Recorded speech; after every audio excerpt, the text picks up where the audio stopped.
Ayatollah Ali खामेनाई, Iran का वो शासक जिसने तकरीबन 37 साल ईरान पे एक छत्री राज किया। अयातुल्ला अली खामेनाई, ईरान का वो शासक जिसकी मर्जी के बगैर ईरान के सरकारी तंत्र में एक पत्ता भी नहीं हिलता था। अयातुल्ला अली खामेनाई, ईरान का वो शासक जिसको ईरान की जनता ने अपने पलकों पे बिठाया। पर पिछले कुछ सालों में ऐसा क्या हुआ कि वही जनता खामेनाई के खिलाफ सड़कों पे उतर आई, और खबरें तो यहाँ तक आ रही है कि खामेनाई के मृत्यु के पश्चात ईरान के कुछ भागों में खुशी भी व्यक्त की है, लोगों ने सड़कों पे आके जश्न मनाया है। तो आइए आज अब इन सभी बातों का एक निष्पक्ष या न्यूट्रल विश्लेषण करते हैं। ना तो हम ईरान के पक्ष में हैं, ना ही हम अमेरिका या इसराइल के पक्ष में। अमेरिका ने जिस तरह की कार्रवाई ईरान पे की है और जिस तरह से खामेनेई को मारा गया है, इसकी एक तरह से निंदा भी होनी चाहिए। किसी देश के शासक को इस तरह से मारना ये उचित बात नहीं है।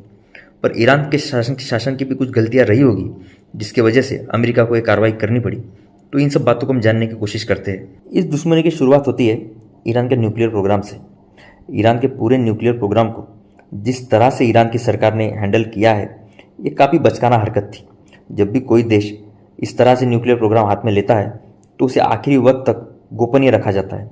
या बात बाहर आती भी है तो शायद लोगों को दिखाने के लिए भी ना हो। ये बात कही जाती है कि भाई ये शांति के लिए है, ये हमने अपनी सुरक्षा के लिए बनाया है। पर ईरान की बात बिल्कुल उल्टी है। ईरान के शासक या ईरान के सत्ता में बैठे बड़े लोग बात बात पर इस बात की धमकी देते थे कि हमारा न्यूक्लियर प्रोग्राम सक्सेस हो जाए तो ये इसराइल के खिलाफ यूज़ किया जाएगा, अमेरिका के खिलाफ यूज़ किया जाएगा। जब आप इस तरह की धमकियाँ दोगे तो सामने वाले देश को भी अपनी सुरक्षा के लिए कुछ ना कुछ करना पड़ेगा। तो इसराइल ने भी वही किया। इसराइल ने ईरान के न्यूक्लियर प्रोग्राम को तबाह करने का हर संभव प्रयास किया। ईरान के न्यूक्लियर सेटअप बर्बाद किए गए। ईरान के जो साइंटिस्ट थे उनको चुन चुन के मारा गया। और इसका आखिरी फल क्या हुआ? तो ईरान और इसराइल के बीच बेमतलब की दुश्मनी। अब इस दुश्मनी के पीछे का दूसरा बड़ा रीज़न, ईरान के अंदर मुस्लिम जगत का नेतृत्व करने की इच्छा तो पहले से थी, पर इसके लिए जो रास्ता उन्होंने अपनाया वो कहीं ना कहीं पलट के उन्हीं के ऊपर आ गया। फॉर एग्जाम्पल, उन्होंने यमन के अंदर हुती विद्रोह का समर्थन किया। अब हुतियों का समर्थन करके ईरान को क्या मिला? तो यमन जैसा एक देश बर्बाद हो गया। और खामखा में ईरान ने सऊदी अरेबिया के साथ या जो बाकी सुन्नी अरब कंट्रीज़ है उनके साथ दुश्मनी मोल ले ली।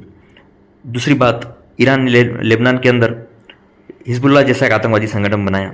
अब लेबनान की जहाँ तक बात है तो लेबनान एक ज़माने में काफ़ी मॉडर्न देश हुआ करता था, काफ़ी बड़ी संख्या में पर्यटक वहाँ आते थे। हिजबुल्लाह जैसा आतंकवादी संगठन बना के उनको हथियार दे के ईरान ने एक हंसते खेलते देश को बर्बाद करके रख दिया, आतंकवाद का अड्डा बनाया, और ईरान और इसराइल की दुश्मनी और बढ़ती चली गई। तीसरा बात, सबसे बड़ा मुद्दा फिलिस्तीन वाला। जब ईरान ने गाज़ा के अंदर हमास को समर्थन देना शुरू किया, अगर आप गाज़ा के लोगों के इतने बड़े पक्षधर थे तो आप उनके लिए कुछ ठोस करना चाहते थे। जितना पैसा और जितना धन आपने गाज़ा के हमास के आतंकवादियों को हथियार या बाकी साधन देने में खर्च किए, उतने पैसों में तो गाज़ा फिर से खड़ा हो जाता। और इस तरह के आतंकवादी संगठन बना के आपने क्या पाया? अच्छा, ईरान इसमें भी शांत नहीं हुआ तो ईरान ने इराक के अंदर अपनी प्रॉक्सीज क्रिएट की। ईरान ने सीरिया के अंदर जो असद की सरकार थी उसको समर्थन दिया। और इन सब बातों का परिणाम ये हुआ कि इसराइल और अमेरिका तो ईरान के खिलाफ हुए, साथ में जो बाकी सुन्नी अरब देश थे वो भी ईरान के खिलाफ हुए। अब खामेनेई की मृत्यु के पश्चात एक बात आपने देखी होगी कि मुस्लिम जगत में जिस तरह की प्रतिक्रिया आनी चाहिए थी वो आती हुई दिखाई नहीं दे रही है। भारत, पाकिस्तान या बाकी कुछ मुल्कों में कुछ छोटे मोटे प्रदर्शन हुए हैं जिसमें ज़्यादातर शामिल होने वाले लोग शिया थे, पर मुस्लिम जगत में पूरी तरह से सन्नाटा छाया हुआ है। और इसके पीछे कहीं ना कहीं खामेनेई बहुत बड़े जिम्मेदार थे। और इन सब बातों की हद तो तब होगी जब ईरान ने काफ़ी बड़ी मात्रा में मिडल ईस्ट के देशों पे हमला करना चालू कर दिया, जिसमें यूएई, ओमान, कतार, बहरीन जैसे देश शामिल है। अब ईरान का कहना यह है कि हमने उस देश में हमला इसलिए किया क्योंकि वहाँ यूएस के मिलिट्री बेसिस है। अच्छा, तो आप सिर्फ यूएस के मिलिट्री बेसिस पे हमला करते? आपने यूएई के एयरपोर्ट पे हमला क्यों किया? आपने बुर्ज खलीफा पे हमला क्यों किया? आपने रहवासी जो इलाके थे उस पर हमला क्यों किया? और इन सब बातों के जवाब कहीं ना कहीं ईरान के जो सरकार है उनसे देते नहीं बन रहे। और इसराइल और अमेरिका इस तरह की गलती के इंतज़ार में बैठे थे। जैसे ही ईरान ने ये हमले चालू कर दिए, इसराइल ने और अमेरिका ने पलट के वार किया, और जिसमें खामेनेई को अपनी जान से हाथ धोना पड़ा। अच्छा, इसके बाद भी ईरान शांत बैठने को तैयार नहीं। इन्होंने जो सऊदी अरेबिया की सबसे बड़ी रिफाइनरी है अरामको, जिसे कि सऊदी अरेबिया की लाइफलाइन कहा जाता है, उसके ऊपर हमले किए। अच्छा, अब ये जो खामेनेई के ऊपर हमला किया है, इसमें सऊदी अरेबिया के जो क्राउन प्रिंस है मोहम्मद बिन सलमान, इनका भी नाम सामने आ रहा है।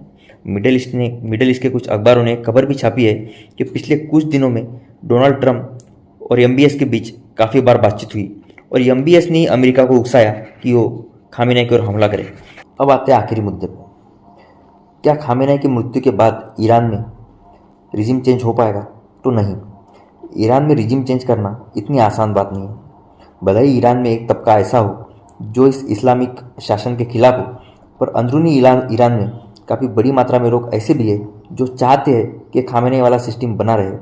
दूसरी बात, जो IRGC है, ईरान का जिस तरह का मिलिट्री स्ट्रक्चर है, उसमें आपको दो तरह की आर्मी, दो तरह की नेवी, दो तरह की एयरफोर्स देखने को मिलेगी। एक है IRGC, और वो IRGC सीधे सीधे खामेनेई के अंडर में आते हैं और वो खामेनेई के काफ़ी लॉयल लोग माने जाते हैं।